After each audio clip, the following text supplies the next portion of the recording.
Good evening, everyone, and welcome to another edition of the Best Damn Sports Show in Franklin County for Wednesday, April 10th, 2019. I am the Nighthawk, along with our studio director, Mr. Zach. And on the panel this week, in the empty chair, the often tardy Mr. David Hendi. He actually called me. I called him. He went to Lebanon for vacation, so I called to verify he was here, left me a message that he will be here. So I'm assuming he'll be here. And on my far right, if the old saying, timing in life is what life is all about, then I'm right on with this one. Champlain Country Club golf pro Mike Swim is with us. And speaking of tardy, hi, wait David. a second. This is just like his tee time at the golf course. He shows up 30 seconds before his tee time. We have to hold the whole golf course just for him. That's how important he is. So I've got Mike Swim with us from the Champlain Country Club. And the apropos time, why is that? Well, because we're probably about 13 hours away from the first shot at the Masters. And we're just 4 or 5 days away from the opening of the Champlain Country Club. So we'll definitely get into golf. But I just want to start off, David. You've known me long enough. I don't care for change. And the St. Albans Messenger has really got me in a frenzy. I don't like that new tabloid format. I've been reading the Messenger. I'm 61 years old, and I've been reading since I've been 3. So I've been reading the same old Messenger for 58 years. So I'm still grabbing the paper, shaking like how could What does Richard think of it? I didn't ask him. Ask him. Was he here when did they do it, last week? Yeah, I think it was last Tuesday when they did it. I did not think to ask him of it. But gee whiz, I mean, why? Well, printed newspapers are probably going the way of the dodo bird anyway. Oh, it definitely has, but the Messenger, as we've discussed before, Emerson, Lynn, and now the new owner has done a good job with it. And ask Josh Kaufman, the sports editor. They give him all the pages he wants as long as he can fill it. But again, I'm just used to things the old way. And when I was younger, I thought I was really cool and hip, but I found out I'm not really cool and hip. No. Like I'm one of those guys, get off my lawn, Yeah. So, Are you dating yourself? Are you getting older, or you just... I think I'm getting older. I know what I like in life, and I don't like surprises. It's hard to adapt, and but a lot of the newspapers are doing that now. That tabloid format is only apropos of what usually is in the papers today. Well, let me tell you this. I used to be a Burlington Free Press carrier from the 6th grade until I was 16 years old. I saved my money, David, and I bought a car by myself. And my father says, you want a car? Fine, get one. Don't forget you have to pay for insurance, too. So here I am, all of 16, paid for my own car. Do you know how many juniors at BFA own their own vehicles? Very few. But anyways, being a longtime veteran of the Burlington Free Press, Junior Independent Merchant number 31, I can remember it well. When they switched that tabloid format, to me, the quality... It's tough. And the Free Press used to be a very good newspaper. Section A, Section B, Section C. What was, when you were carting them around on your back, how about those Thursday ones? Well, I can tell you this. Those were the big ones. David, the Thanksgiving edition, Yeah. where they had about 18 different flyers in it. The rotator cuff has never been the same. That's the problem with your golf game. Well, that's it. So, well, David or Michael. Oh, we got a caller. Oh, we do. Okay, let's grab a caller before we get serious here. Good evening. Get the mud out of your cleats and get that bat off your shoulder. Stand up to the plate like a man, because you are the first caller tonight on the Best Damn Sports Show in Franklin County. Hey, hello, guys. How we doing? Greetings. I won't keep you long. I probably think we're going to have a night of golf talk here, so I'll keep it brief. First thing is with the Messenger.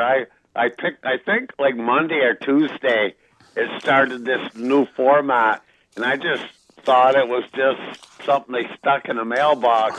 And I, like you, Nighthawk, with maybe a year older, I'm used to the old way of handling a newspaper. You kind of elevate it, you open it up. Good bathroom read wherever you go. That paper's a good read. But what I found different with this, and God, I must be getting old to sound like this, it doesn't feel like you're picking up a local paper anymore. I mean, to me, the free press is just turned into liberal trash, and I love my messenger. I loved all the local things, the high school kids, and it just, I'm not saying it isn't covering local, but it just doesn't have that local feel anymore.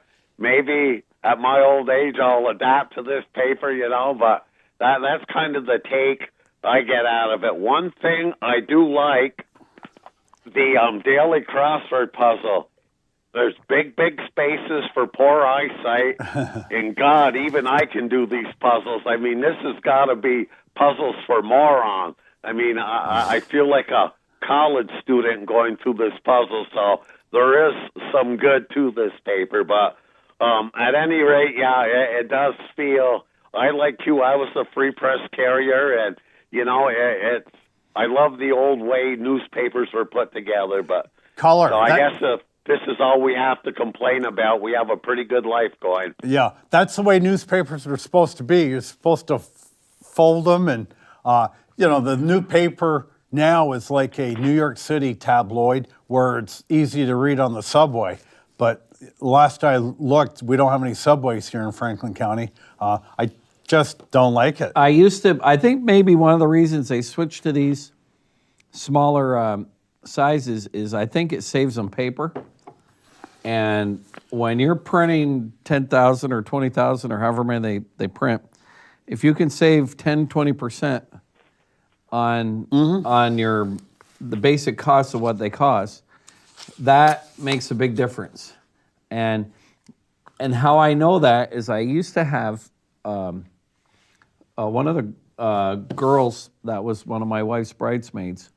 Her husband worked for a company that they would actually, back when the newspapers were full size, when they would shrink the paper from 11 inches to 10 inches or however many it was, you take a paper like the Los Angeles Times, he would go and set the machines up. That would save millions of dollars. So they've all been on a kick to actually cut the amount of paper in a paper. Yep. Gotcha. Yeah.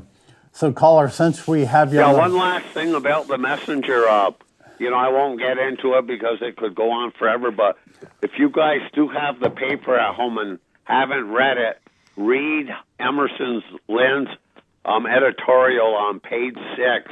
I found that astounding. I mean, it's what it is about the teachers' unions, pension funding, or the lack of, I should say, and how it's been neglected over the years in the state of Vermont here, and what it's going to take in the future to fund it. I found that article very, very interesting. So you guys get home if you're bored. Page 6 in the Messenger. Yeah. So, caller, I have a baseball question for you. Not that I get caught up in statistics in April, but Chris Sale coming off an injury-riddled 2018 season. Should I read into his early season start, his lack of success, or is it just a bad start? Boy, if I only knew that answer, I'd be worth $1 million myself. I guess it can be a little bit alarming, and we just gave him an extension, but taking the money part out of it, pretend they all played for free. I would be a little bit concerned. The end of last year, he really wasn't looking good. He went on the disabled list a couple times, and it just seems that he has not picked back up his old form.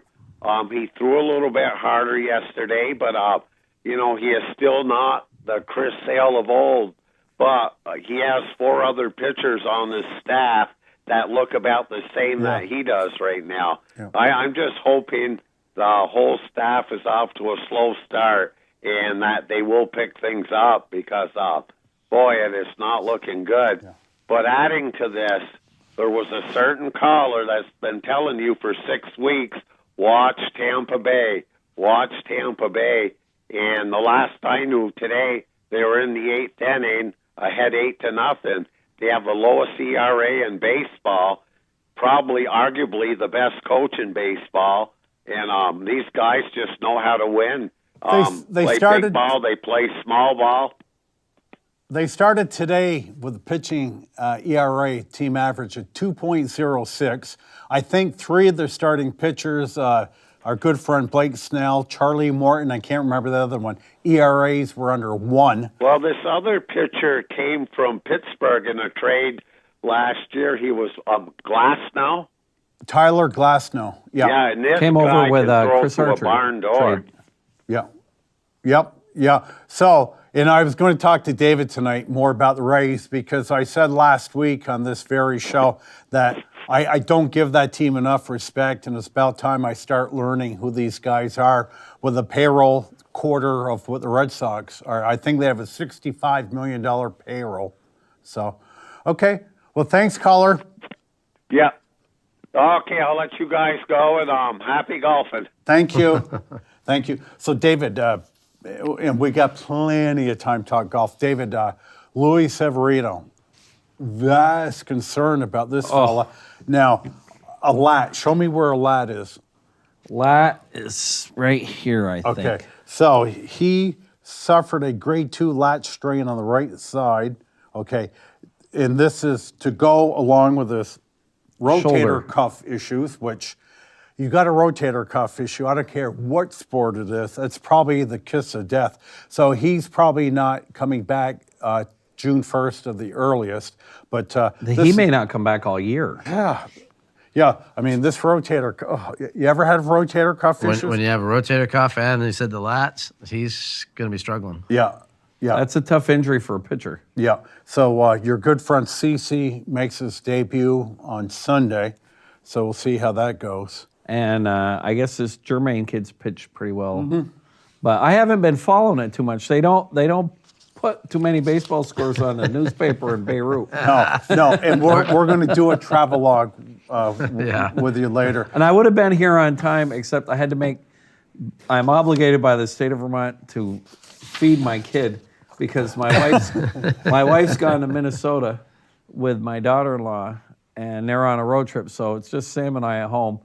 And So how did he like his SpaghettiOs tonight? Oh, we went to the Hannaford Food Group and got one of those rotisserie chickens. Yeah. And I actually fried up some potatoes. Their rotisserie chickens at Hannaford, delicious. Yeah, they are. They're good. Absolutely great. So, David, I know you've been halfway around the world, but Tampa Bay, I know we're only a dozen games into the season, and I admit I have not paid attention to these None. guys. I don't even know who they have for players. Yeah. So, methinks I'll have to study up. It's hard to get too excited. You usually say that season doesn't start till what, Memorial Day, right? Well, I do live by this saying that you cannot win a pennant in April, but you sure as heck can lose one.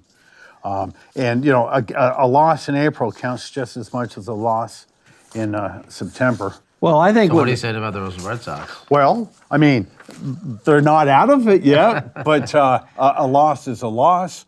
Now, watching my Nats last night, I was about ready to concede the season. Our bullpen started the night at 10.76, okay? Wow. Okay. They signed former good pitcher Trevor Rosenthal he missed the year last year with a Tommy John. So they gave him a nice, fair contract, 1 year, only $7 million. He's been in 4 games so far, has not collected 1 out. And where the ERA stat is, it says INF. And I cannot figure it out. Infinity. That's his ERA is infinity. Wow. So they said they're going to put him in low stress situations. So the Nats last night are down 6-1.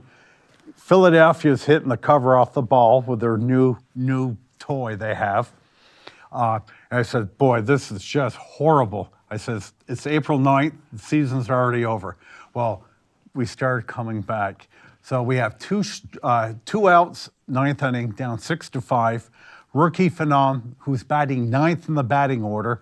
We're batting our pitcher eighth. So Victor Robles is at the plate, 1-2 count on him, swings, home run. Whew. Extra innings. Again, we have a shaky bullpen. We score 4 runs, top of the 10th inning. We beat the Phils 10-6. Now, old friend, the shiny new toy of the Phils, Bryce Harper. Okay, how's he doing earning his $30 million a year? Yeah. So he's got a batting average of .333, 4 home runs, 8 RBIs, 12 walks with an on-base average of .511. Well, that's pretty good. That's very good. And, of course, with that small field, what's the name of Philadelphia's ballpark? Citizens Bank? Is it Citizens Bank? Yeah. So me thinks he's going to get minimum 40 home runs. Yeah, that's a bandbox, that one. Yeah, and Reese Hoskins, the former left fielder for that team, he was a statue out there, just terrible. But they brought him at first base, and this guy can hit. So Philadelphia, I'm not sure about the pitching staff, but they sure can hit. And it still looks extremely funny to me to see Bryce Harper in a Philly uniform. About the only other Washington National fan in the county, go ahead, Mike, tell me who it is. Goulette's. Right, used to work at the golf course. Logan. Logan Goulette. And I'm not sure why he's a Nat fan. I think he's a sales guy at My cousin's at the Toyota. Toyota place. Great guy. But he's a Nats fan. And the strange thing to me was when the Expos left after 2005, I know I wasn't the only Expo fan left in the county, but I don't know any other national fans other than Logan. So it's very, very strange. However, and you weren't around, but the son of the original owner of the Montreal Expos, remember Charles Brofman? Right. He owned Seagram's, Mucho Bucks. His son is Stephen Brofman, is now about 45 years old. He bought a parcel of land, part of Montreal called, I think, Griffintown, right on the water, $50 million.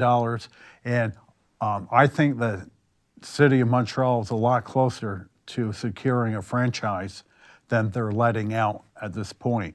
So Rumor has it. It's on my bucket list. As I say, the older you get more disposable income and you get more free time. Right, David? Well, a little bit more. A little bit more If free you time. find. Right, if you can squeeze it in. Now, So- do they? I still think that they should just buy Tampa Bay. But Well, that's what I'm thinking. Now, again, but I told you the last time that there was talk of 2 more teams, and then all the divisions could all be 5 teams or something. well, there's It wouldn't- 32 teams in the league right now. Is that correct? I believe it's 32 teams. So they would have had they were going to add 2 more, and then split it up.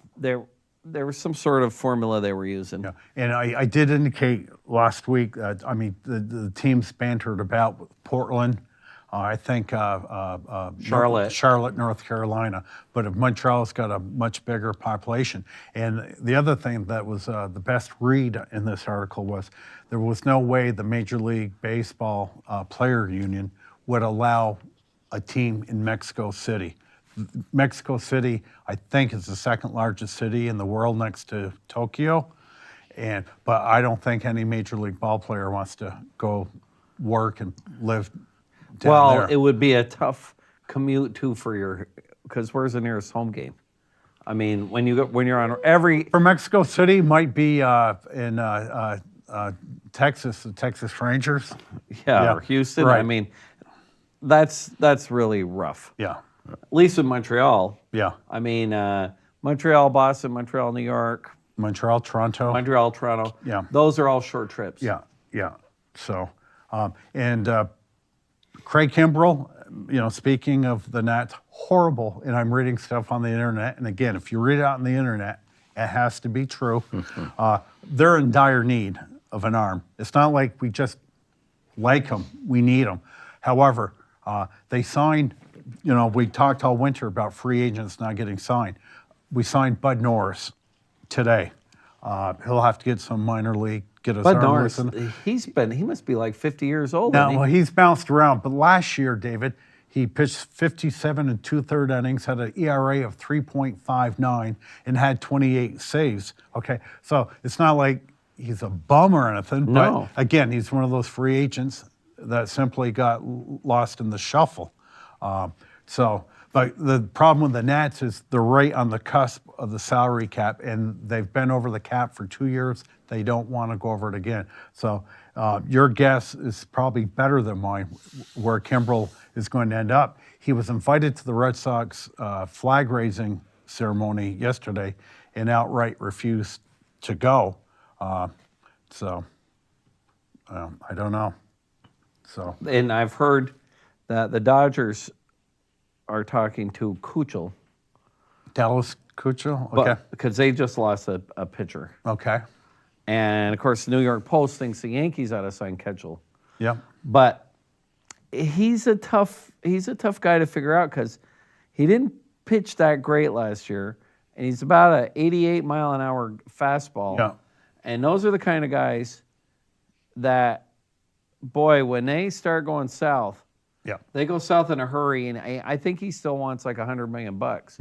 yeah. Well, I think at best he would sign 3-year contract, $40 million, 13.3 a year. I think he'll be lucky to get a 1-year deal. Yeah, it may very well be. But there are teams that will need him. But you got to have the guy's not going to be ready to play for a while. Yeah, no, you're right. So listen, I dragged Mike out through the mud today to get him on the show. So It's not like I'm busy with this weather right now. no, Is the course going to open Sunday? No. Wait, whoa, Still snow out there. You're stealing my thunder here. I So know. Mike, just for the record, I want you to know that myself and the Duke, who you're sitting in his chair this week, literally were the last 2 golfers in mid-November, right during dusk. You always are. I'm always the last guy. I have pictures of you. Right, you're probably right. Yes. So, and that's the last bit of exercise I've gotten since 5 months of doing nothing. Yeah. I'm always a little depressed when I get home and no more golf, and I just don't have it in me to clean the clubs. So I'll clean the clubs. But I got my newsletter, and Mike Swim, Golf Pro, says golf course will be open Sunday. So knowing that he was going to be here and knowing that he's a good Christian fella, that he would never lie, Yeah. David, the forecast for Saturday is just going to dry the golf course right out. Partly cloudy, 63. 6, I think. Okay, Sunday, when the course officially opens, cloudy and 50 degrees. That's a heat wave for me. I like cool weather to golf Perfect. in. So, are you sitting there staring me straight in the face, and you're going to say you made a bold-faced lie and that the golf course is not opening? Back up a little bit. No, no, it's not. It's unfortunate because again, I'm the same thing. I didn't get away this winter. I haven't touched a club all winter. I'm dying to get out there like everybody else. And Chris Saylor, our new superintendent, who does an excellent job out there, has been working. Him and his staff have been working his tail off the last few weeks. He went out on Saturday, I believe it was, and tested the greens for frost. And there's still a couple greens that still have frost in them. And yeah, we talked on Monday. We had a meeting on Monday, and it's killing us. Especially today, we wake up this morning, we see snow on the ground. There's still snow on 4, but it's mostly the frost on the ground. And yeah, Saturday's going to be beautiful, and it's going to kill us. But we're thinking maybe if I can talk him into Wednesday, Thursday, maybe we're open. My wife asked me to go out with her on her wedding anniversary, and I said, "Are you kidding me? It's opening day of golf season. I'm not going out with you." You don't have to tell her the difference. No, Does she watch I'm the show? just kidding. I'm just kidding. Okay. Well, we're having Green Up Day. Come out and enjoy. The practice range will be open. You can hit some balls. We're going to have a little driving competition maybe on number 10 tee. Have some fun on Saturday. And then Sunday, the Masters. We're going to do a Masters party. up there, so we'll have some fun. And just for the record, the forecast: Monday, Tuesday showers, Wednesday cloudy, Thursday through Sunday showers. So But- the old saying is, better open up a golf course a day too late than a day too early. Correct. Yeah. Absolutely. Well, and the rain will get the frost out too. Yeah. Yeah. Yeah. So Now, I do have to tell you, I have to brag that for my basketball pool with all my buddies from Swanton that I used to play basketball with, I had the third pick, and I took Virginia. okay. Nice. And lo and behold, they almost lost the first round. Don't they end up winning the darn thing? So I'm feeling pretty smart about myself. And the only reason I took Virginia is because Duke kept saying how good Virginia is. Remember, all winter long, he said, Virginia's really good. And that's all. That was the only investigation I did into it all year was just to listen to what Duke said. Now, last week, of course, you were in Lebanon last week, but to get Duke going, really get them going, just do this. Take your hat off. Go, boy, that Mike Krzyzewski really sold his soul to the devil the way he runs that basketball program. So I started talking college basketball with him last week. I said, Duke, other than the Vermont game, I have not watched 1 second of this tournament. I said, this Hollywood stuff about Lori Loughlin giving $500,000 for 2 little cute girls to get into USC, I said, it's no different than Duke taking these 3 top All-American high school players. I said, there's no way their GPAs are better. I said, this is all a scandal just as bad as a Hollywood. I said this, and he gets upset, and I said, I'm just happy. I'm here that Kentucky and Duke were knocked out. Of course, that gets them going. Hey, there's some big dirt on Zion Williamson's mother. Yes. That she's been taking money from Nike. She's been an advisor. And What? the other thing is there's a lot of dirt out there that they've been pushing. Nike pushes these guys to go to programs that have Nike sponsorships. Yeah, absolutely. That's huge. And it's so dirty. It's so dirty and it's so wrong. And I really feel bad for the kids because those guys really shouldn't even be in college. They've got no interest in college.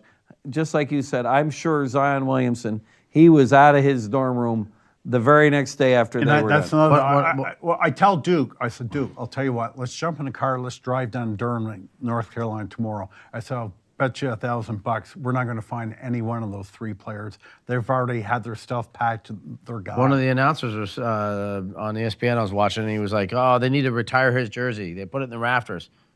For One what? One and out. One and out. And no championship. And no championship. I mean, it's yeah. They've made a mockery of the educational system. But the good thing this past fall, they did announce that you do not have to go to college anymore in order to obtain employment in the NBA.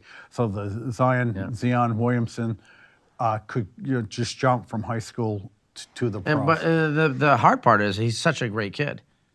Right. He's such a great kid. But and let me ask you they're this. using him. I was talking before the show about your kid. Just say your kid Nick, who's extremely smart, and Duke's one of the top institutions.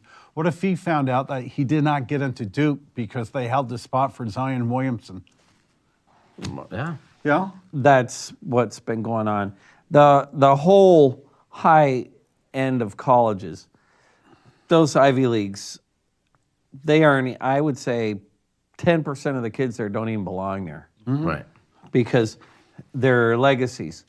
On this Hollywood scandal, one of them I heard today, you hear all kinds of stories. It was like, say, David Hendi wanted his kid to go to Harvard, but David didn't want to get caught that he's taken $500,000. So what happened is, this happened. David Hendi sold his house $500,000 donated it. market value. Just say David's house was worth $500,000. Well, David sold it to this guy sold it for $1 million. And that's And the school bought it. right. Yeah. There's so many.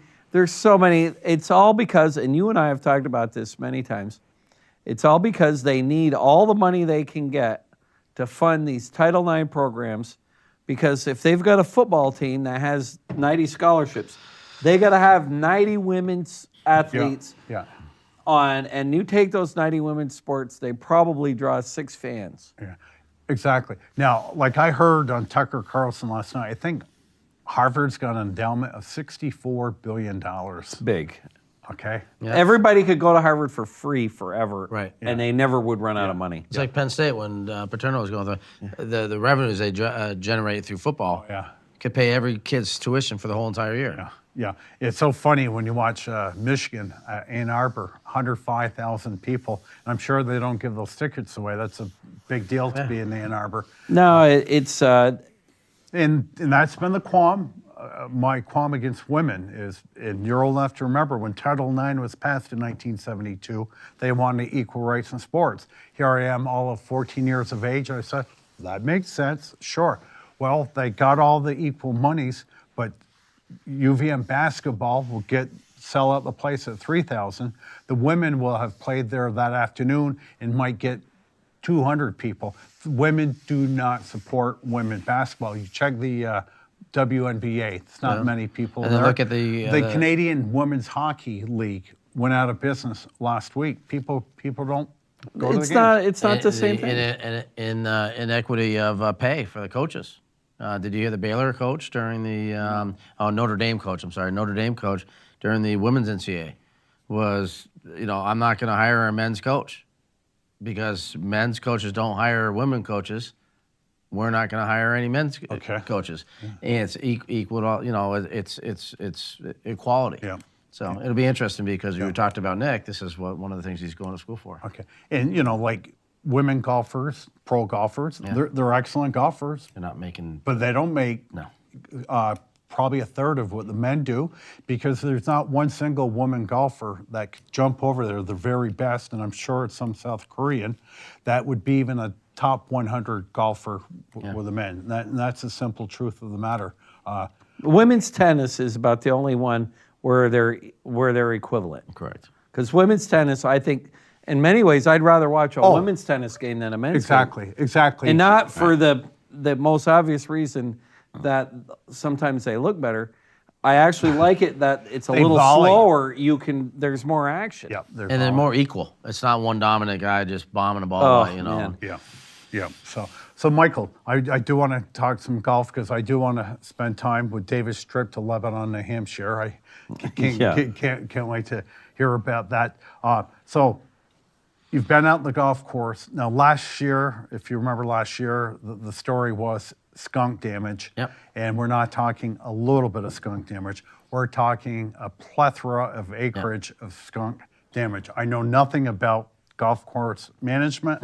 So what's it look like this year? Golf course looks beautiful. I mean, So why were the skunks not we back took this year? care of the skunks. So the old superintendent before Chris that came on, again, Chris Saylor started last spring, took care of all the skunk damage, treated the skunks, sodded the areas that were damaged.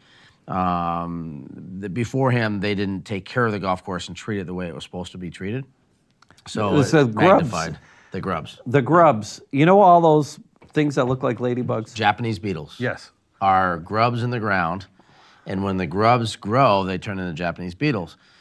The the superintendent before Chris never treated the grubs, which are little worms in the ground, and you need to treat the grubs in order to turf quality, the beetles, and obviously skunks and raccoons. Now, I will say for the animals. record, my lawn about 3 years ago got a ton of that same Comes type in damage. waves, yep. And I went and spread a lot of chemicals over it and didn't see any damage any longer. It's just it's called turf care, but this year golf course is in great shape. I haven't gone and looked at some of the greens. I don't even want to go out there yet, but now it's about the time I'll get out there and look at the greens. But Chris is saying the golf course, the greens came through the winter great. A lot of tree removal to get some better turf conditions. The golf course is in great shape. It's almost ready. It's ready for your game. I'm not sure about Mr. Hendi's. Okay. Yeah. Well, that's true. So will a lay person out there notice any improvements from last year?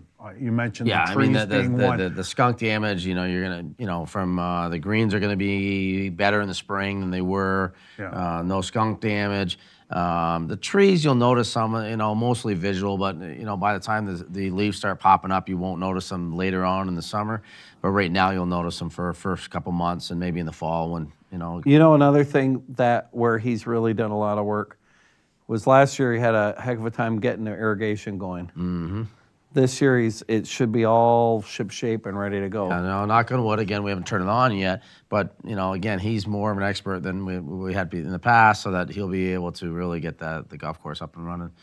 Now, where did Chris Saylor come from here? Actually, I mean, he's a Chittenden County boy. He grew up in Shelburne, went to CVU. Your alma mater, yeah, right? Went to worked at Williston for many, many years. And that's where he got his expertise. And Williston is one of the nicest. It is. Williston's golf course, really yeah. nice. Beautiful shape. Yeah. And then he went to down in Brandon, Vermont, Neshabie. Mm-hmm. But really, Williston is where he got his background, and his expertise. And I call him a kid because he's younger than I am. He's what we need. He's the real deal. Yeah. And you're right. Williston is one of the premier golf courses. Yeah. up here. It's Jeff takes just- a great care of it. Yeah. And the thing about the owner, Jeff Murray, Yeah. he's out there every day on the tractor. Yeah. He just loves It's his doing course. that stuff. He owns the place. He's Yeah. got a house right on the golf course, and he likes getting dirty every day. Yeah. Millionaire guy, and he's fine.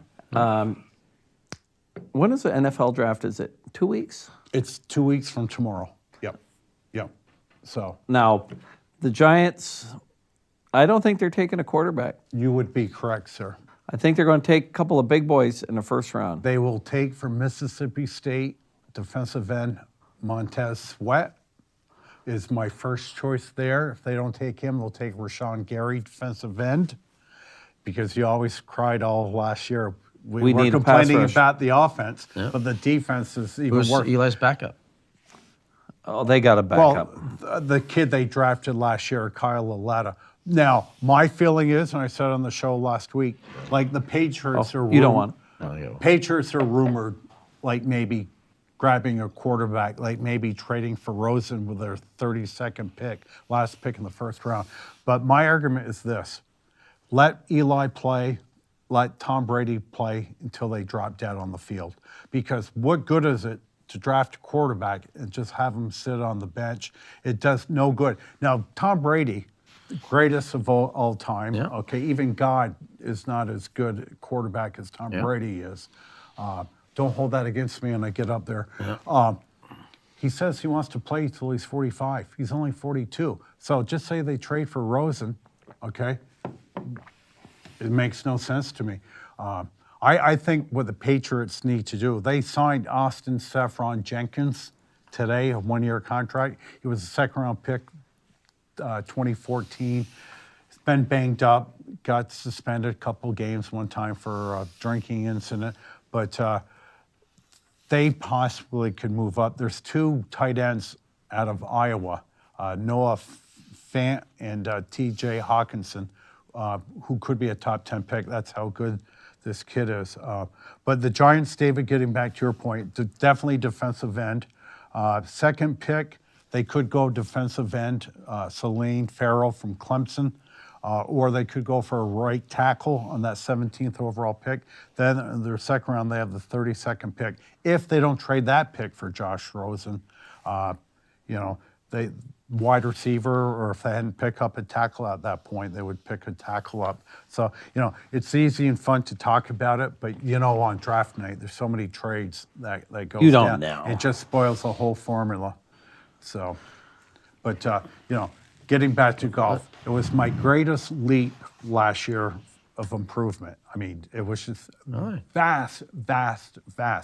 And do you know why that occurred, Mr. Golf Pro? Probably because you didn't have to play with. No, I'm just kidding. No, it's because I turned 60. And do you know what you can do when you turn 60? Wow, you can Go ahead. move up a tee. You go up from the yellows. I know you don't do it, David. So I went from the yellows to the blues. Yeah. the senior tees. Yeah. And just an example, hole number 11. Okay. Okay, trying to get through those trees. Yeah. My drive has a hook. I can hit a decent disc, but it always has a hook. So if I'm not hitting the trees and falling straight down or losing the ball, and I get you're it in play. through, it's going to hook to those trees way in the left. Yeah. Then you have a very small landing area around the 100-yard spot. So if I don't hit so now hitting from the blues, You're those down by the trees, pond, yeah. they're not even in play anymore. Okay, so I'm saving about 2.5 strokes on that. Yeah, hole. that- How many balls you're saving? Oh, exactly. So either I'm landing it right behind the pond to get the straight shot, second shot, or just getting as close to the 100-yard marker as I can. Unbelievable. But, not to bore everybody out there with a hole-by-hole analysis, but 2 holes later, David, number 13. When you guys play off the blacks quite a bit, getting over that ditch and all that can be an stuff, issue. It could be an issue. Well, when you go to the blue tees, what ditch? Yeah. Yeah. David, that second, it's like, You know my question for you this year? go ahead. Okay. And I'm gonna quiz you later on this. How much weight have you lost? Well, you said my face Because looked good. you look, yeah. And so I'm gonna see how that weight loss affects your game this year. Okay. I started a diet, David, on January 22nd, April 10th. I've lost 24 pounds. Okay, good for you. My doctor, I've got diabetes, and the doctor told me a lot of bad things, like, geez, I think your pancreas is shutting down and stuff like I don't hear that. that. And then my favorite term was, Rick, abdominal fat is the worst kind of fat you can have. Well, geez, okay. So it was kind of a motivator. And I'm going to show you a classic example. Now, I didn't do like my crazy diets every year. I didn't do it last year, but every year during tax season, I go on a diet and lose easily 20 to 25 pounds. So I would do Nutrisystem and MetaFast and do all that. It's the story after. It's a good thing to lose weight, but keeping it off is a whole different matter. This year, my wife says, I'm cutting back on what I feed you. But the classic story is I like chicken salad sandwiches and Progresso tomato soup. So normally my wife would make Mike, without asking, 3 chicken salad sandwiches. 2 for you. No, 3 for me. 3 for you. Right, and a full can of Progresso tomato soup. So that's right. Thank you, Donna, and all that. Well, now it was 1 sandwich and a half a can of soup. So when your body is so used to taking in all those calories, and even where for the normal person out there says, well, that just sounds normal to me. Well, my body is saying, wow, that's not very much. So the weight is coming off. But that is the real adventure is, okay, I'm heading off to Europe in 2 weeks, and I'll be there for about 2.5 weeks. Where are you going? Oh, I'll start off in Ireland. So I'll jump on a ship in Fort Lauderdale, start off in Ireland, Paris, just a bunch of places. The place, David, and you're a history major. In Belgium, I'm going to hit Flanders Fields. Okay. Which was written by a Canadian soldier. I think it was a lieutenant. One of his guys died during that battle. And it was, I don't remember all the words to that poem, but very famous. And I think that's where the poppies, remember? I think so. Derived from during World War I. But of course, we were on the cruise ship. You paid for the food? And like I was saying, I'm going to eat it myself. I'm not going to save it for David Hendi. This is my food. So I've got to treat myself better. Yeah. And now last summer, Mike, was a abnormally hot and humid summer. And I like to walk. I mean, I don't look the greatest, but I enjoy my walk and I get myself in pretty good shape. But son of a gun, that was tough. Yeah. And I told you, I shoot better on November 8th than 38 degrees than I do in July 8th because it's not. I've seen you with your hat on. Oh yeah, I've got a fox hat that I wear. I'm probably the goofiest looking person out there. We know when you're coming. Yeah, well, thank you. So now, what about Mr. Hendi? Where have you been? Well, it was not West Lebanon to the golf and ski shop. No, I was very lucky. So, David, I want to start. You flew out of Montreal. Okay, so who Air Canada. drove you up to Montreal? My cousin Jim. But he went with it. Did you Yes, leave the car there? We left the car there. Okay. We didn't go on a cheap. I went with weeks? cousin Jim and his brother John. Okay. 12 days. Okay, so you flew to Montreal on what airlines? Air Canada. Okay, which so was it was great. not at WOW Airlines. Did you notice while you were gone, WOW Airlines went out of business? No, I I've done where WOW Airlines. It was fantastic. We upgraded to premium coach, which were really first class seats, because the first class seats were those cabanas. Mm-hmm. And anyway, but then from London to Beirut was in Mideast Air, and there was no upgrading from coach, and that was cattle car in the back. Okay. And let me tell you, that was tight. So anyways, no, we've been wanting to go for about 15 years. We've had a crew go up to Montreal to go eat Lebanese food. And we've picked up a bunch of Lebs and guys that just like eating Lebanese food. And they've really been talking about going. And about 6 or 7 months ago, they said, I'd really like you to go. And the reason we needed 3 is because usually what you do, is you rent a car and you have a driver. And usually it's, so you got the driver, 2 guys in the back and 1 in the front. And I'm easy. And so I thought about it and I said, sure, I'll go. And it was absolutely the trip of a lifetime. It was just fantastic. Just 3 of you? Just 3 of us. Nice. So we stayed at a real nice hotel, a place called Hotel Albergo. It was an old mansion that was converted to a hotel a long time ago, Ottoman era. Mm-hmm. The elevator was only 2 people big. It's one of those old-fashioned elevators where you shut the door and you watch the cable go up. And they had a nice rooftop bar up on outdoors, and the people were just fantastic. And when we got in there on Friday, and guys go, "You're Americans?" And yeah. And then they said, we said, "No, we're really Lebanese. We're here." The last of our family had been there was 62 years ago. When I was born, my grandfather was in Lebanon. Oh, okay. So your father never... My father never went. Of course, they had a lot of stuff. They had that Civil War from 75 to 90. Yeah. And and you know, when you get older and stuff, you can't get around. And it's you watch TV. I'll tell you right now, I felt safer in Beirut than I would on Church Street in Burlington at 2 o'clock in the morning. Mm-hmm. No comparison. And the people were absolutely fantastic, especially when you would tell them that we're here to see our family. Now, our crew, Lebanon, to give you an idea of the size of it, is less than half as big as the state of Vermont. Wow. State of Vermont is 9,400 square miles. Lebanon is 4,600. Wow. And it's sort of like if you picture Lake Champlain being the Mediterranean, you've got most of Lebanon is on the Mediterranean, and then you've got one set of hills, which would be like Fairfield, and from Fairfield Hill to the ocean is stuffed. You got 6 million people living in a really tight spot. Wow. And then when you go up the hill, the next mountain range, Mount Lebanon, is 10,000 feet up. That's the big boy. And the weather, everybody thinks you're going to the Middle East, it's going to be 100 degrees. It rained like 8 out of 12 days. And the temperature, 55, 60. And up in the mountains and up on the hills, when you went up a little bit, snowed one day. And the mountains were covered with snow. People are still skiing up there. Okay.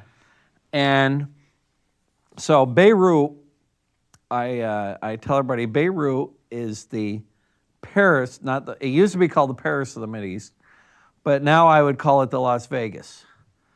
And the reason for that is that you have there's so much money there. all these rich guys from Saudi Arabia and Kuwait and Dubai and all that, they've got condos there, they've got high rises. Well, when they're in their country, it's all Muslim. They got to be all tight, well behaved. No drinking, no short skirts for the women, veils, all that stuff. When they go to Beirut, all bets are off. Wow. And I guess from what the guys at all the restaurants say, the Muslims love to drink and they get drunk like crazy. That's funny. And the waterfront at Beirut by St. George's Bay, you couldn't tell it any different than from Miami Beach. Okay. Beautiful. And big, rich boats and expensive and a boardwalk. It was just super. And where our hotel is, the neighborhood had a bunch of restaurants, Japanese food, Chinese, Armenian, and the best Lebanese food. It was you couldn't eat more than one. We noticed you did put on his weight. Yeah, no, I didn't. I didn't put on a pound. So, David, how does Lebanese food in Beirut compare to the Lebanese restaurant food. you go into Montreal? It's similar except better, fresher. The big difference, a lot of the food is cooked with kind of like a lemony base. And our favorite dish, I'm sure I've told you before, is kibbe, which is raw meat. And here in the U.S., it's beef. There, it's lamb. Okay. And our guide told us that it has to be a male lamb for whatever reason. And I also had goat sausage. Okay. And that was really good too. It's leaner, but the flavor is just great. Yeah. And they have so many other things there. The food was just fantastic. David, could you refresh my memory, geography-wise? What are the neighboring countries? Well, you around got Lebanon? Israel on the south, and on the eastern border and on the north is Syria. Oh, that's a nasty place. Well, Syria is nasty, and not all Lebanon is picture postcard perfect, but there's so much stuff there. Our crew comes from the mountains. It's a place called Wadi Anubin, and Are they called Handys? What are they called? the real name is El Hendi, Okay. which means from India, but they aren't Indians from India. They actually came, I guess, from Aleppo, Syria, back when there was a schism in the church between the regular Catholics and the Maronite Catholics. And Lebanon is about 40% Christian, 60% Muslim. The percentage keeps going the other way because the Muslims are having like 20 kids each. And the Christians are like everybody else. Yeah. They have 2-3 kids. And I sent pictures back. I'm surprised Leonard hasn't called because Well, he sent me an email a week and a half ago. He was headed down to Florida. okay, so he's still hoping there. to play several rounds of golf. And so my wife, I've never Facebooked, but I just friended you today. Yeah, today I saw that. I was shocked. I've never Facebooked in my whole life, but my wife told me that's how you can put your pictures out there because I couldn't just text every picture I had to her and then have her put it on. So anyway, I put a lot of stuff out there. Lebanon has been run over originally by the Phoenicians, then the Egyptians, the Assyrians, which were kind of like from Babylon. You had Alexander the Great. You had the Romans. I forgot to throw in the Persians. And then after the Romans, you had the Byzantines. And then you had the Mohammeds, the first bunch of Arabs. And then you had the Crusaders. And then the Turks. And so it's been run by everybody. It's only been a country since 1946. There's no conflicts going on in Lebanon now, is there? No, there hasn't. The Civil War ended in 1990. Okay. Now, again, refresh my memory. I think it was 1982ish.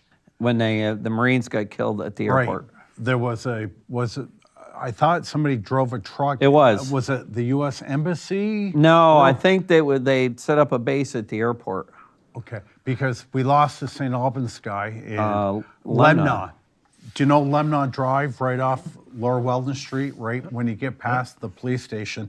That was named after, I think he was a Yes. sergeant. Sergeant Yes. Lebanon was The killed during that explosion. There's still a lot of bitterness there because Lebanon in the 50s and 60s was Paris of the Mideast. And it was freewheeling, and it had a lot of that Paris open mentality and stuff. And after the Civil War, Syria was running the place for about 10 or 15 years. Syrians got out of there about 2005. See, Lebanon, part of their constitution, they never had an army. And the reason was they thought if they had an army, that they don't have an army, they don't have to go to war with anybody. But you need to have, you got to have some sort of control. Protection. And they've got an army now. Yeah. They don't have many cops. David, say you're wearing a jacket with a big American flag on the back. I mean, how is the reaction towards Americans? They love Americans. Okay. And everything is either in Lebanese pounds or in American money. Okay. And the other thing that you wouldn't realize, there are so many ruins and so many Roman stuff, and there's a couple of sites. The biggest Roman ruin in the world is in Baalbek, which is in the Bekaa Valley, and it's just massive. Now, while you were there, did you see a McDonald's, a Kentucky Fried Chicken? Yes. and Oh, all that yes. stuff? But the big one is Kentucky Fried Chicken. Yeah. They're all over the place, and when you're driving down the roads, you see billboards all over the place. A couple things that I said after being in Lebanon I'll never whine about here is zoning and recycling. Because when you get out of the towns, the garbage is all over the place. And the other thing is there's no zoning. Everything, all the land from the mountain to the ocean on the Beirut side, it's just covered. Okay. And the construction's not particularly appealing. It's just big concrete, not concrete blocks, but they look like big blocks of poured concrete. That's what all the structures look like. And there's not any houses. Like you got a house, I got a house, Summer's got a house. They're all condos or apartments. Yeah. The only guys that have houses are really up in the hills. The rich guys have hills. I mean houses. So, David, I'm going to play the coin here. Tell me the most interesting, fun activity you had, and flip the coin, and the most disappointing part of Well, I can't say we had any disappointing. Everything was great. The worst thing there is the traffic. The traffic is just awful. And one rule for Lebanese driving is there aren't any rules. No speed limits. You pass on the left, you pass on the right. You got guys scooting through the cars on scooters with a 2-year-old kid. Nobody's wearing helmets. They pass our driver. I mean, you're going on this country road, no guardrails, passing on the left. The other guy's passing on, coming down the hill, and they toot the horn to let them know that before they crash. Wow. Now, the best part of the trip, without a doubt, was we'd had a guide and a driver, 2 separate people. And our guide was terrific. She was super. She knew everything. She took it upon herself with her husband to see if there were any Hendis still there, Okay. L Hendis. And sure enough, she found a couple. And when on Thursday was the day we were going to the homestead. And when we met up with this fella about an hour before we got to the Wadey, this guy comes in, and the hair on the back of our head is sticking up on the back of our neck because this guy looks just like all my relatives from St. Johnsbury and the Hendys in Burlington. He looks just like, he's built just like Paul Hendi and Sly Man. Oh, wow. And my sister actually knew, she's done all our genealogy. And his dad was I hate to digress. My Jiddu, who's my dad's dad, his sister Flora, her husband was Uncle Earl. This fella was Uncle Earl's brother's kid. Okay. Wow. So, and he brought his niece who's in the Army. Nice girl, very nice girl. If I had some boys over here in the U.S. that needed a wife, I'd set them right up because she's just the sweetest kid I ever met. And because she could speak English. Because poor Anthony, and then of course there's only about 400 million Anthony Handys, and his brother's name is George, and I know about 18 different Georges. And the reason why is because the patron saint of the Marianites is St. George. Okay. And so now we drive up into the mountains and we go into the valley, and you get there and you can't take your car down. You know the logging roads at deer camp? Oh, yeah. Yeah. That's how you get Really? down. That's how you get down to the valley. Ouch. Now the valley is on a United Nations site of endangered places because it's so beautiful, and there's all the people, there's nobody living in it anymore. Where we came from, Wadey, Canubin, that town, the only thing there is a monastery where you've got a few monks that live in seclusion. And so when we went down there, here we are, and so we've got my cousin, and the guy there's a restaurant down there, because it is a little bit of a tourist thing in that they do get people to go down there because it's so beautiful. It's like Yosemite, and the waterfalls, and the thing in Lebanon is on the mountains, they terrace all the way up so that they can grow stuff like apple trees and vegetables and stuff. So anyways, this fella, my cousin, and the guy that owns the restaurant, which he's been there his whole life too, they're pointing out, this was a Handy house, this was a Cody house, this was my house. And they were talking about, the guy that owned the restaurant said, well, we had the biggest house, but my cousin said the Hendys had the biggest family. Okay. And it was just so exciting because all of this has been legend for us. I can remember my dad saying, oh, we come from Wadey, Anubin, and blah, blah. And you never put two and two together. And now it all fit in. And that was really the highlight of the trip. So after telling Brother Jeff your story, does he have an itch to go? Nah, he's Less adventurous than you?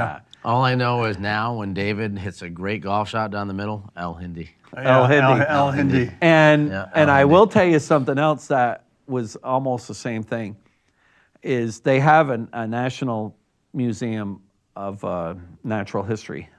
And we went there, and it's full of Roman sarcophagi and all sorts of pottery and things from Alexander the Great and all that stuff. I mean, and it's really cool.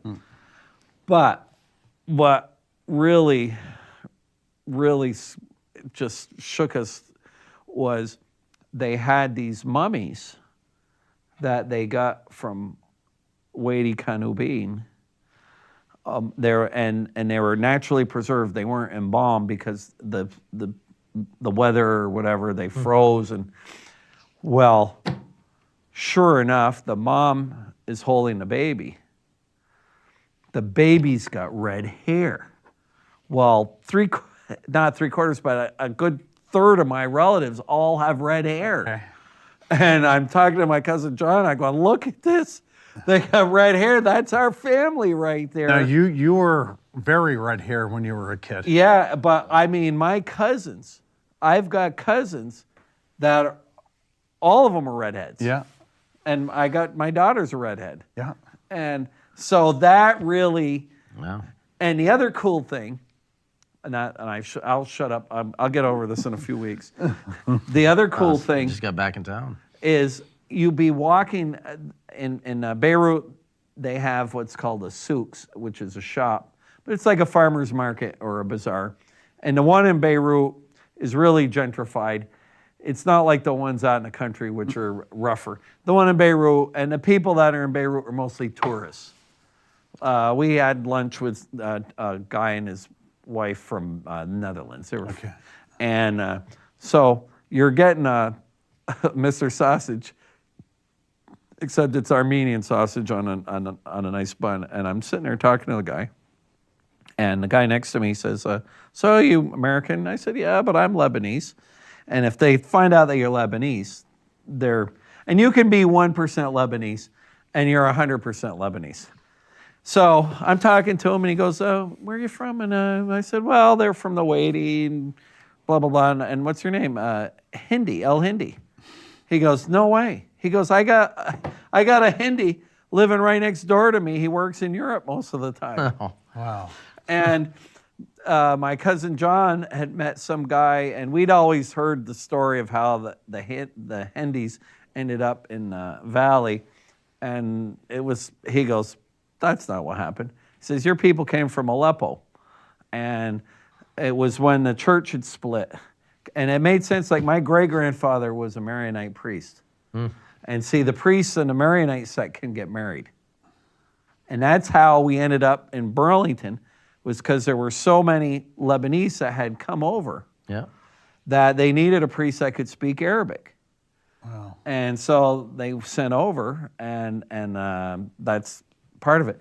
And the other thing is the Armenians, the Maronites, they all hate the Turks. Bad. Because the Turks were really awful.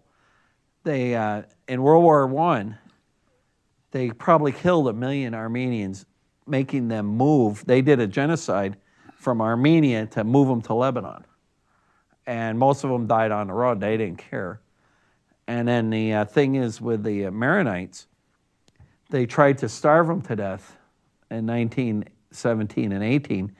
And my sister's done our family tree, and we've got quite a few that died then.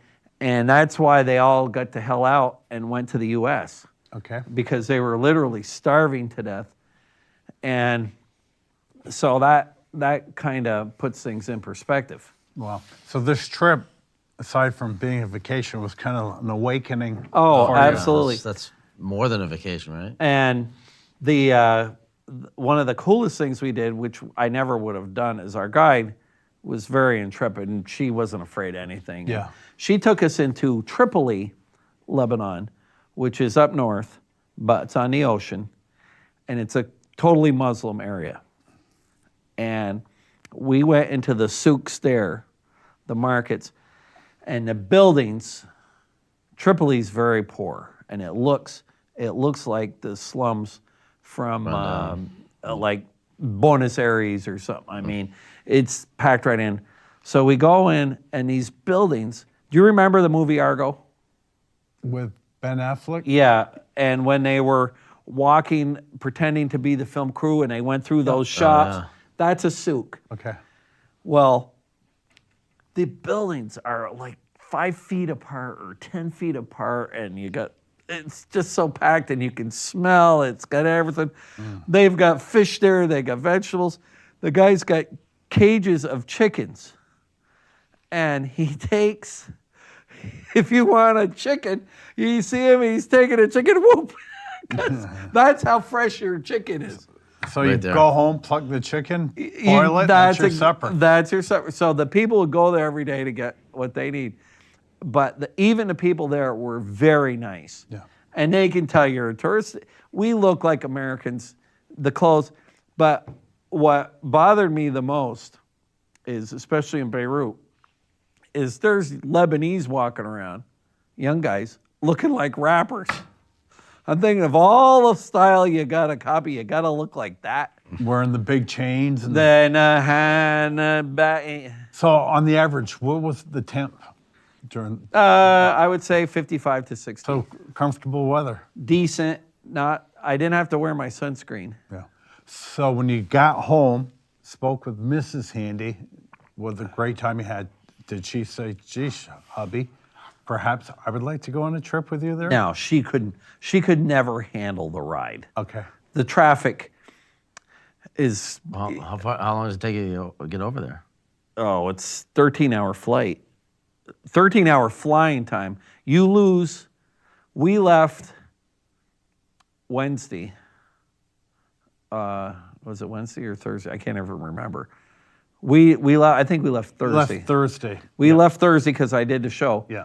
We left Thursday at 3 o'clock. We landed in Beirut at 8 p.m. Friday. Wow. So you lose that whole day. yeah. And then coming back, I That's was where up. they kick I you. was up like 24 Yeah, straight that's hours. right. It's the hardest. Because you can't sleep on an airplane. No, It's no, terrible. You can't. So great. I'm thank you Great for story. letting me No, mouth that I- off. But the thing is, people just don't understand. And even in places, I suspect, like Syria, there's probably places where people go every day. My guide said, you know what a beautiful place to go is Iran. Mm-hmm.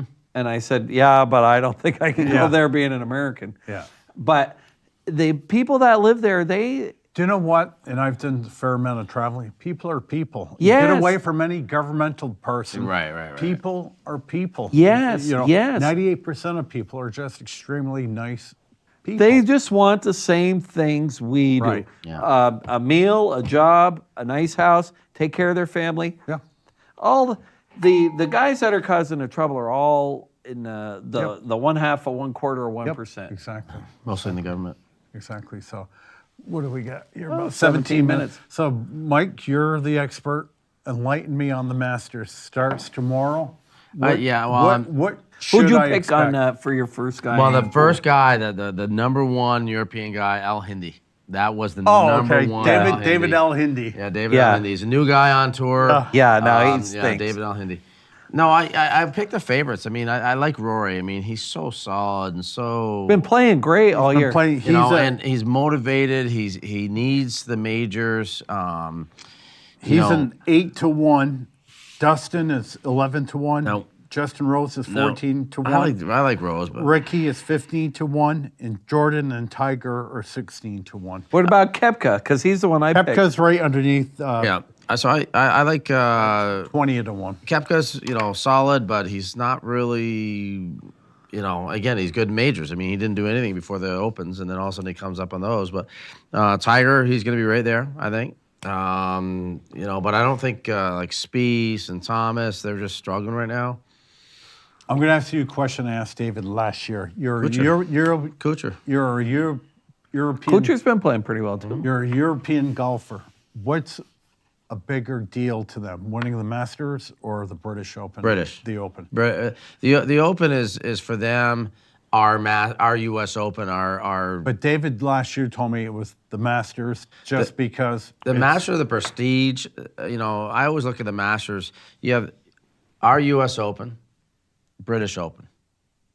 So it's our U.S. Open. It's their British But Open. what I like, and then you have the Masters. Mike, the PGA about is the different. British Open, how they don't call it the British Open, it's The Open. the Open. Open. The Open. The Open. Like, But this is the place to be. But you have a European event and a U.S. event, and then you have the Masters is in the middle, and so it's sort of the gamut of all So three. But if I had Rory on the show with me, which I want because I like Al Hindi here with me, is if I ask Rory what's more important, winning the Open this year or winning the Masters this he weekend? made a comment about a month ago that the Open was one of the most important things for him. The Open, again, because of his heritage and the history and all that.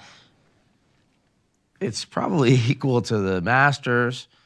The U.S. Open for the Europeans is the third, but it's got to be for a European player the biggest U.S. event there. Yeah. Yeah. Now, it's more difficult for an American to play in Europe than it is a European to play in America, because American courses are easier to play than European courses. Yes and no. I think, you look at the history of like the British Opens or the Opens, that Americans have done very well over there. It's just a matter of they're used to those conditions, and we're used to these conditions, but half of the Europeans are over here living now. Yeah, Florida. So they're they all playing- live in tax-free state of Florida. Yep. They the other thing with the Masters is all these other courses or tournaments move around. Mm-hmm. The Masters is the only one every year. It's in Augusta. Yeah. Yep. And of course, our good friend the Duke will be at the second round on Friday. He's got a ticket Nice. for that. And our other friend T-Bone, he'll be working the Second hole, I the think. second hole. Second hole, right? No, second. Yeah, second hole. I can't remember what Tim's job responsibility is. He's He's a quiet sign. marshal. He does the ropes. So when a tour player comes to the tee, they have ropes going across. Yeah. And when a tour player comes, he takes the ropes and unhooks it and lets the tour player That's go in his and job takes there. the fans Yeah. away. You know, he's right there. He's from Yeah. me to you to He makes sure that they don't put their chairs in the wrong place because the course underneath is all wired and plumbed, Yeah. and they don't want to break one of the. We have a friend of ours this year that's working on the crew, the maintenance crew. She got accepted to work on the maintenance crew for Augusta. Fred Martell, the superintendent at Burlington, used to go down there and mow grass every year. Okay. Yeah. Now, Tim was saying, he was on the show a couple of years ago, how difficult it is to become a volunteer there. Oh, yeah. Like, you really have to know somebody Yep. to get in there to be a volunteer. Well, he said it took him about 10 years of trying. Yeah. Once you get in, you don't want to leave. Yeah. It's Yeah, that's his you don't vacation. you don't want to lose your spot. And That's correct his me if I'm vacation. wrong, David. Well, didn't- he That's has a lot his of vacation. vacation. Yeah. aren't the you, Tim. volunteers on Monday allowed to play the course? That's their Later, like a month later or So a something. month after the tournament, Okay. he has to go back down there. And last year, he did go back down. He hadn't played it for years. Let everyone know who we're talking about. Oh, Tim Bone. That's Joe a- Barry Bone from the hospital, her husband Tim, and Tim's loves the game of golf, and so Tim actually went down there to play last summer, and they didn't have no carts, no pull carts. He had to, and it was 90 degrees and humid, and he had Wow. to, and the hills, and he Yes. said, I mean, it's nothing like it's like going up Fairfield Hill for the first hole. Yep. And then the second hole is coming back down Fairfield. You don't see, well, you do see that nowadays with a nice high definition. But he said he was dying, dying, Yeah. Of course, PGA, you're not allowed to use a golf cart. There was some controversy about 10 years ago about a golfer that had medical issues, and all the players to a man said, that's part of the game. Yeah. It's an unfair advantage to use a golf cart, and they will Well- never allow. Can I ask you a question? Like, Joe and I usually have dumb questions for you. In this day and age, if it's tastefully done, why do they not allow shorts on the PGA Tour? They do now. on Wednesdays. Well, no, so the players, no. The caddies, yes. Caddies can wear shorts. Okay. And the guys can wear them during practice rounds, just not Okay. during the regular. But why not, Michael? Are they like, if it's tastefully done? Right. So the concept of that, and the same thing with my profession, PGA golf professional, club pro, not a playing pro, but a club pro. Right. We go to work every day. We're businessmen, and nothing personal. I love David's hit legs, but I don't want to see when I go to buy a car at the dealership. I don't want to see David's legs. If you're going to go to your lawyer's office or a doctor's office, they're not wearing shorts. But the postal workers, mailmen wear shorts. Right. David, do you allow your salespeople to wear shorts? Oh, absolutely not. No, see, that's the same idea. Yeah. Is we're going to work professional. Now, back in the day, they used to wear little ties and button-down shirts. I do that now. Locally, they've again the PGA working professionals. If I'm teaching all day long on the Yeah. driving range, if I'm wearing shorts, that's not unacceptable. I'm old school. I'll always wear slacks. Right, you do. You know, it's just I'm on old school on that. But a lot of the young guys are now wearing shorts to work. But your higher class golf courses, you won't see that because you're going to work. You're a businessman. Okay, so David decides to take me to Pebble Beach one year. And I'm guessing what green fees, we checked that out, running what, around 500. 500 bucks. So I want to That's make I think if you stay in the hotel though. Yeah. Yeah. Yeah. At So $750 I a want to night. make sure Right. I don't shoot an 8 on the first hole. Would I be allowed, one of the most prestigious courses in the world, to wear shorts at Pebble Beach? Yes. I would. You can. Okay. Yes. Yes. Okay. Yeah. Absolutely. Yeah. Yeah. So interesting. And Okay. but there's a length. They'll have all those lengths. You got to be Yep. to your knee and all that. All right. So I'm going to ask both of you guys this question. If you were on your deathbed and you were going to die this Sunday, and you could play one golf course in this world, they'd put you on a private jet and take you anywhere in the world, what golf course would you play? You know, again, I'm Old school. old school. I'm old school. I want to go to Ireland. I want to go to Britain. You name a course, whether it's St. Andrews, great. I'll pick that. I want to take a trip to Ireland and Scotland and play some courses over there, just because I don't have that aspect here. Yeah. Pebble Beach is locally, yeah. Supposedly the number one private golf course in the country is Pine Valley in Pine New Valley. Jersey. Yep.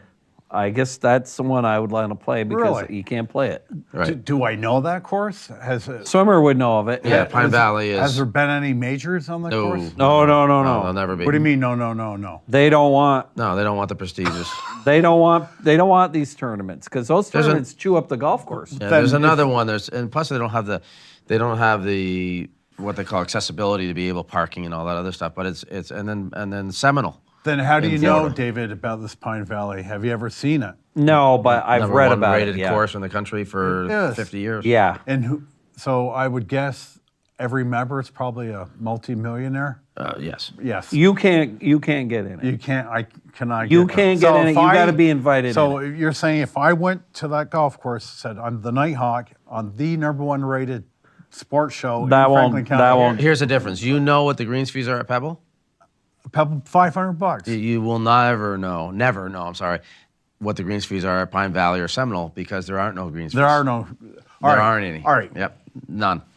I assume members are allowed to bring a guest, Oh yes. Yes. Yeah. Yeah. but the guest would probably have to pay. Maybe nothing. Doesn't. You know. Well, it doesn't matter. All right. So Like at Burlington So- Country Club, if you're a member and you bring me, what is it It's like cost? $75. Yeah, it's not that bad. Okay. So let's cut to the chase. What is the fees, annual dues to belong in Pine Valley, New Jersey? So it all depends on so let's say there's a $100,000 initiation fee, Okay. and it's $20,000 a year. That might be That sounds cheap to me. that might be what it is. Yeah. Augusta National and some of these Pine Valley, I think Pine Valley and Seminole are the same things. They take their annual costs, divide it up by the 300 members that are members there, and they send you a bill, Wow. and you pay it. Oh, that's all and you if pay. they need to build something, let's say they want to build a new clubhouse, They send you a check. They they send send you you a bill for the 10 grand. assessment. They say, hey, we need 10 grand per 300 people because we need to build this. And if you don't pay it, you're out. Wow. My uncle belonged to a very nice course, usually in the top 25. It's called the Men's Club in Garden City, Long Island. Is that right on the ocean, David? No, No? but Garden City is unbelievably nice, but it's understated. You don't see Right. all these McMansions, Okay. but there's not a weed in Garden City. When you drive in the next town over, as soon as you get out, you can tell. But his course it was men only, and even now, and you could not pay the dues with a company check because then you got to written pay it off. with a personal check. And if you want to join, you've So- got to play with 13 guys. And if anyone gives them a black ball, you're out. So the best part about this story that we're just talking about how much it costs and everything else, Champlain Country Club, right up the street. If you're watching the show right now, under $1,000, boom, for the whole year. Mike, do I not tell you every year? I know. It's for people out there, if I may have a serious moment, when they think golf is too expensive, there's nothing that could be further from the truth. You can buy a nice set of clubs for $1,000, which will last you for years. They don't even that much anymore. Right, years and years. Yep. Membership at Champlain is about $1,000. Yep. Okay, I tell this to the club pro every year, and I literally will get off the 18th green in the middle of November where it's 38 degrees and say, wow, Mike, thanks a lot. You golf from mid to late April till mid-November. Yep. I walk, play 4 evenings a week, 9 holes, just 9 holes, get great exercise, and you multiply that out how many weeks? That's over 100 times. Yep. And I say to Mike every year, I said, Mike, I'm spending the equivalent on this $1,000. If I went to Wells Beach, Maine, and got a beachfront hotel for a Thursday, Friday, Saturday night, you'd easily be spending $1,000. And you get there's no more joy in life than playing golf. And it's not because, wow, I just went out there and shot a 39 tonight. Not about the score. Because, and David will know, David, if you may not know, he's got the gift of gab, and he's got some good buddies that they like to talk. But when you look back at your golf career, it's always about your buddies. Number two, it's the exercise you get. And number three, you might remember a round or two, but you really don't remember that much. It's the fresh air, it's the exercise, it's the camaraderie, it's the gamemanship if you get into it. I mean, I have more pictures of David Hendi with little dollar bills in his hand, trying to slap it, and the other guys. Well, I don't know why I have more pictures of him David, than anybody else. How'd it go today? And David would go, are you kidding? I won $4 today. But the other part about that was we're really getting back into the family thing where husband and wives and the children, mom and dads, whatever, getting out, bringing their kids to golf. Yep. Because the kids aren't getting out as much anymore. They're at their computers and at their games. It's a great little way to get out with the family. I've been bringing my 6-year-old grandson, will be 6 this weekend, just to the driving range of the putting green, and he's, and I don't teach him anything, just let him get used to the environment. Yeah. But I expect him in a couple years that it's a game of a lifetime. Right. I mean, he's 80. Look at him. He's still going. I know. You can play and that's forever. the other thing. Golf is great, but I know you still play ice hockey, which is a rarity for somebody in their 60s. But when you get our age, there's not a heck of a lot left to do athletically. And again, it is the camaraderie. As goofy as that sounds, it's all about hanging out with your buddies and make sure there's no cell phones. Hey, you know who could play this weekend? You know who might? I bet he'll make the cut again. Is Langer. He's the same age as me. Bernhard, yeah. What other sport can a 60-year-old guy? Could Larry Bird even think about playing with LeBron James? Exactly. No. Well, that and the fact that he's also making $10 million a year on the senior tour. Yeah. So my favorite golf course, and in fact, David's played there before. It's my favorite tournament of the year, the very first tournament of the year in Kapalua, Hawaii. Mm-hmm. For watching a golf tournament on TV, I don't think there's a prettier golf tournament to play. That would probably be my choice. And he's been there before, and he's kind of echoed that. Yeah, it's beautiful. Yeah. Excuse me. Again, the elevation changes, the scenery, the conditions. Ocean. To me, playing next to the water is the cat's meow. So, well, listen, guys, I've spent a lot of time on my notes. And, I probably used about 15% of them. So just a reminder, Stanley Cup Playoffs start tonight. Yep. Canadians didn't get in today. Canadians, let me quickly tell about Canadians' last game. We missed playoffs by 2 points. That's why a game in October counts just as much as one in April. They had a kid, 20 years old, Ryan Poling, out of St. Cloud. Very first game, they had him on the 4th line, got a hat trick. And not only did he get a hat trick, score the winning goal in the shootout. Unbelievable. So the kid could be a star of the future. And that's it. Listen, we did 90 minutes. We could easily do another probably 3 hours. So I enjoyed it. Thank you, viewers out there. Thanks, El Hendo. El Hendo. That's how you get nicknames. Mike Swim, golf pro at Champlain Country Club. I'm the Nighthawk, along with our studio director, Zach. Till next week, everyone, remember, you do not have to be a great athlete to be a good sport. Ciao for now. Adios.